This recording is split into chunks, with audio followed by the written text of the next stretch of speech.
కళానిధి శేషరావు. అవినీతి సొమ్ము ఎక్కడుందనంటే కొంతమంది ఐఏఎస్లు, ఐపీఎస్లు, అలాగే పొలిటీషియన్స్, వీళ్ళ దగ్గరే అవినీతి సొమ్ము అత్యధికంగా ఉంది. ఆ తర్వాత మిగతా ఉద్యోగులు కొంతమంది దగ్గర. అయితే ఇప్పుడు దీనికి ఫుల్ స్టాప్ పెట్టేందుకు కేంద్ర ప్రభుత్వం ఒక కీలకమైన నిర్ణయం తీసుకుంది. అది కనుక ఇంప్లిమెంట్ చేయగలిగితే ఖచ్చితంగా సివిల్ సర్వెంట్లకు సంబంధించినటువంటి అవినీతి కట్టడి అవుతుంది కొంతమేరకు. ఏంటి కేంద్ర ప్రభుత్వం ఏం చెప్తుందంటే, వచ్చే ఏడాది జనవరి 31 లోపల, అంటే ఇంకొక నెల, ఈ జనవరి 31 లోపల ప్రతి సివిల్ సర్వెంట్ ఖచ్చితంగా పోర్టల్లో మీ ఆస్తులు, స్థిరాస్తులు, చరాస్తుల్ని నమోదు చేయాలి అని చెప్పి చెప్తూ ఉన్నారు. అదే జరిగితే రాబోయేటువంటి రోజుల్లో వీళ్ళ ఆస్తులు ఎంత పెరుగుతున్నాయి అనేది రైట్ టు ఇన్ఫర్మేషన్ యాక్ట్ కింద తెలుసుకునేటువంటి అవకాశం ఉంది. కేంద్ర ప్రభుత్వం సాదాసీదాగా ఇప్పటి వరకు చెప్తూ వచ్చింది.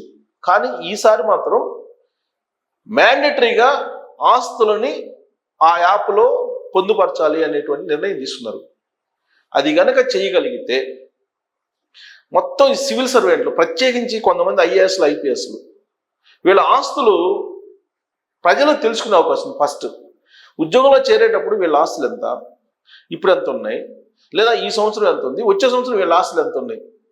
రాజకీయ నాయకులు నామినేషన్ ఇచ్చినప్పుడు అఫిడవిట్ ఇస్తూ ఉంటారు. ఈ అఫిడవిట్ మాదిరిగానే ఇది కూడా అట్లీస్ట్ తెలుసుకునేదానికి ఆ తర్వాత స్టెప్ తీసుకోవాలి గవర్నమెంట్. ఆ స్టెప్ తీసుకునే అవకాశం ఉండకపోవచ్చు. ఎందుకంటే వాళ్ళ దగ్గర రికవరీ చేయడానికో, లేదంటే ఏసీబీ రైడ్ చేయడానికో ఐఏఎస్లు, ఐపీఎస్ల జోలికి ఎవరు వెళ్ళరు, దాదాపు ఎవరు వెళ్ళరు. వాళ్ళకి ప్రభుత్వం కల్పించినటువంటి రక్షణ, లేదా రాజ్యాంగం కల్పించినటువంటి రక్షణ.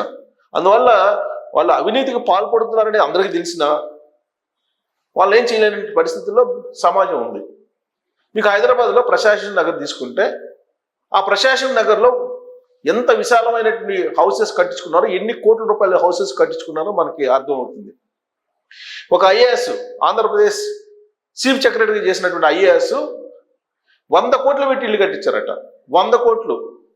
ఆ ఐఏఎస్ ఎంత రాచరికపు అలవాట్లు ఉన్న వ్యక్తి అని చెప్పి చాలా మంది చెప్పుకుంటుంటారు. ఏంటంటే ఇవాళకి కూడా ఇంట్లో పని మనిషి చేత క్లాత్ వేయకుండా చేతితోటి తుడిపిస్తారట. మొత్తం ఫ్లోర్ని క్లాత్ వేసి ఒప్పుకోరంట, చేతితోటి తుడవాలంట ఆయనకి.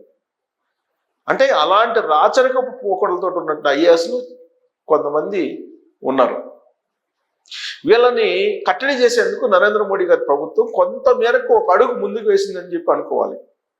ఎందుకంటే నిజంగా పోర్టల్లో కనుక నమోదు చేస్తే, ఆ పోర్టల్ ఓపెన్ చేస్తే వీళ్ళ జాతకం మొత్తం బయటకు వస్తుంది. ఫైనాన్షియల్గా ఏంటి అసలు వీళ్ళ వ్యవహారం అనేది, చరాస్తులు, స్థిరాస్తులు ఎన్ని ఉన్నాయని క్యాల్కులేట్ చేస్తే, ఆ తర్వాత ఒకవేళ ఏదన్నా రైట్ చేయగలిగితే, లేదా వాళ్ళ ఆస్తులకు సంబంధించినటువంటి లెక్కలు బయటికి తీస్తే అప్పుడు బయటకు వచ్చేటువంటి అవకాశం ఉంది.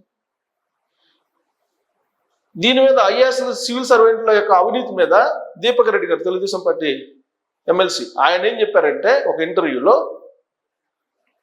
ఒక ఐఏఎస్ తన కుమార్తెకి పెళ్లి చేయడానికి కట్నం కింద 100 కోట్ల రూపాయలు ఇస్తానంట. అతని ఆస్తి 1000 కోట్లు ఉందంట. 1000 కోట్లు అయినా ఇస్తానని చెప్పి చెప్పారట, ఇంటర్వ్యూలో చెప్పాడు ఆయన.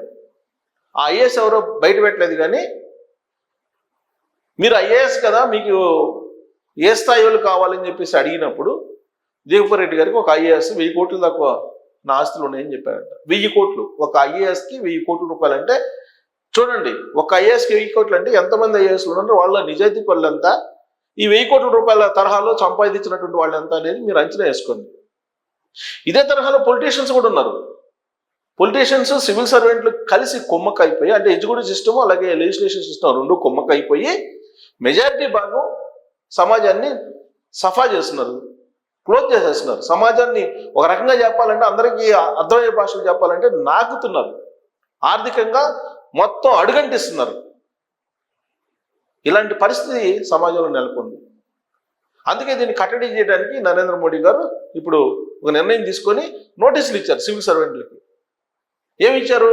కేంద్ర సిబ్బంది శిక్షణా సంస్థ అంటారు దాన్ని. ఈ కేంద్ర సిబ్బంది శిక్షణా సంస్థ ఆధ్వర్యంలో ఈ ఐఏఎస్లు, ఐపీఎస్లు పనిచేస్తూ ఉంటారు. వాళ్ళకి సంబంధించిన సర్వీస్ రూల్స్ కానీ ఇవన్నీ చేస్తుంటారు. అయితే ఈసారి కనుక మీరు పోర్టల్లో కనుక వివరాలు నమోదు చేయకపోతే మీకు ఇంక్రిమెంట్లు ఉండవు, మీకు ప్రమోషన్స్ ఉండవు, సర్వీస్కి సంబంధించినటువంటి బెనిఫిట్స్ ఉండవు అని చెప్పి కేంద్ర ప్రభుత్వం జారీ చేసినటువంటి జీవోలో ఉంది అని చెప్పేసి ఇప్పుడు తెలుస్తోంది. ఇప్పటివరకు ఏంటి, జనరల్గా ఏ ప్రభుత్వ ఉద్యోగం అయినా సరే ఆస్తులు ప్రకటించాలి, ప్రతి సంవత్సరం ఆస్తులు ప్రకటించాలి, ఇది రూల్ ఇది. కానీ ఆ రూల్ని అతిక్రమించి చేస్తున్నటువంటి పని వాళ్ళు ఎవరు ప్రశ్నిస్తారు? రూల్ని అమలు చేయాల్సినటువంటి వాళ్ళే అధికార యంత్రాంగం. వాళ్లే అతిక్రమించినప్పుడు వాళ్ళని ప్రశ్నించే వాళ్ళు ఎవరు లేకుండా పోయారు ఇప్పటి వరకు. ఇప్పుడు కేంద్ర ప్రభుత్వం సీరియస్ అయ్యి మీరు కనుక ఆస్తుల్ని స్థిర చరాస్తులు కనుక మీరు ప్రకటించకపోతే మీకు ప్రమోషన్స్ ఉండవు, మీకు ఇంక్రిమెంట్స్ ఉండవు, మీకు సర్వీస్ రూల్స్లో వచ్చేటువంటి బెనిఫిట్స్ ఏముండవు అని చెప్పి క్లియర్గా చెప్పింది. మరి దాన్ని ఇంప్లిమెంట్ చేస్తారంటే నరేంద్ర మోడీ గారి మీద నమ్మకం ఉంది. నరేంద్ర మోడీ గారు 370 రద్దు చేసినటువంటి ప్రధానమంత్రి. ఆయన ఎన్నో సంచలనమైన నిర్ణయాలు తీసుకున్నారు. నోట్ల రద్దు దగ్గర నుంచి అనేక సంచలన నిర్ణయాలు తీసుకున్నారు. కరప్షన్ అనేది లేకుండా చేస్తానని ప్రామిస్ చేశారు. విదేశాల్లో ఉన్నటువంటి అవినీతి సొమ్ముని బ్లాక్ మనీని తీసుకొస్తానని చెప్పి 2014 ఎన్నికల్లో ఆయన భారత సమాజానికి చేసినటువంటి ప్రమాణం. మరి విదేశాల నుంచి తీసుకొచ్చారంటే తీసుకురాలేకపోయారు. దానికి అంతర్జాతీయ చట్టాలు అడ్డుపడుతున్నాయి, అవి సహకరించట్లేదు. అందువల్ల మేము లలిత మోడీని, నీరవ్ మోడీని, లేకపోతే విజయ్ మాల్యాని ఇలాంటి వాళ్ళని మేము తీసుకురాలేకపోయామని చెప్పి చెబుతున్నారు. ఆ ప్రయత్నం చేస్తున్నాం అని చెప్పి చెబుతూనే ఉన్నారు. కానీ భారతదేశంలో అంతర్గతంగా ఉన్నటువంటి బ్లాక్ మనీని బయటికి తీసుకురావడానికి మార్గం ఏంటంటే బ్లాక్ మనీని నోట్ల రద్దు ద్వారా చేయొచ్చు అన్నారు. తీరా నోట్ల రద్దు చేస్తే నోట్ల రద్దు తర్వాత కరప్షన్ చేసేటువంటి వాళ్ళు కానీ లేదంటే అవినీతి సొమ్ము కానీ పెరిగిపోయింది. ఎందుకంటే మార్కెట్లో రిజర్వ్ బ్యాంక్ విడుదల చేసినటువంటి నోట్లలో దాదాపు 1,00,000 కోట్ల రూపాయల వరకు ఎక్కడా కనిపించట్లేదు. ఇది ఆర్బీఐ చెప్తుంది. మరి అదంతా ఎటుపోయినట్టు అంటే బ్లాక్ మనీ వాళ్ళ చేతుల్లోకి పోయింది. బ్లాక్ మనీ వాళ్ళ చేతుల్లోకి పోయింది. దాన్ని బయటికి రావాలి, బయటికి తీయాలి. బయటికి తీయాలంటే ఎవరెవరి దగ్గర ఉంది ఇది అని అంటే ఫైనల్గా ఎగ్జిక్యూటివ్ సిస్టంలో ఉండే సివిల్ సర్వెంట్లు అలాగే పొలిటీషియన్స్ దగ్గర ఉన్నాయి. మరి ఎగ్జిక్యూటివ్ సిస్టమ్ దగ్గర ఉన్నటువంటి వాళ్ళ దగ్గర నుంచి బయటికి తీసుకురావాలంటే వాళ్ళకంటూ ఒక నిబంధన పెట్టాలి. అందుకే ఆ నిబంధన పెట్టారు. నిబంధన పెట్టి జనవరి 31వ తారీఖు లోపల ఖచ్చితంగా మీరు అప్డేట్ చేయండి మీ ఆస్తుల వివరాలని చెప్పి చెప్పారు. ఇది ఉద్యోగులందరికీ ఉంది, ఒక్క సివిల్ సర్వెంట్లకు కాదు, ఉద్యోగులందరికీ కూడా ఉంది. కాకపోతే వాళ్ళు ఇంప్లిమెంట్ చేయరు. సో చంద్రబాబు నాయుడు గారు గత కొంతకాలంగా ప్రతి సంవత్సరం ఆయన ఆస్తులన్నీ ప్రకటిస్తూ ఉన్నారు. సరే అవి తప్పు అని చెప్పి అనుకునే వాళ్ళు కొంతమంది, తప్పు అని విమర్శించేటువంటి వాళ్ళు కొంతమంది ఉన్నారు. వాళ్ళ అభిప్రాయాన్ని మనం ఏం ఖండించాల్సిన అవసరం లే. అట్లీస్ట్ అనౌన్స్ చేస్తున్నారు అది తప్పో ఒప్పో, ఇదిగో ఇంత పెరిగింది ఇంత ఉంది అని చెప్పి. కానీ మిగతా వాళ్ళు అసలు అనౌన్స్ చేయట్లేదు కదా.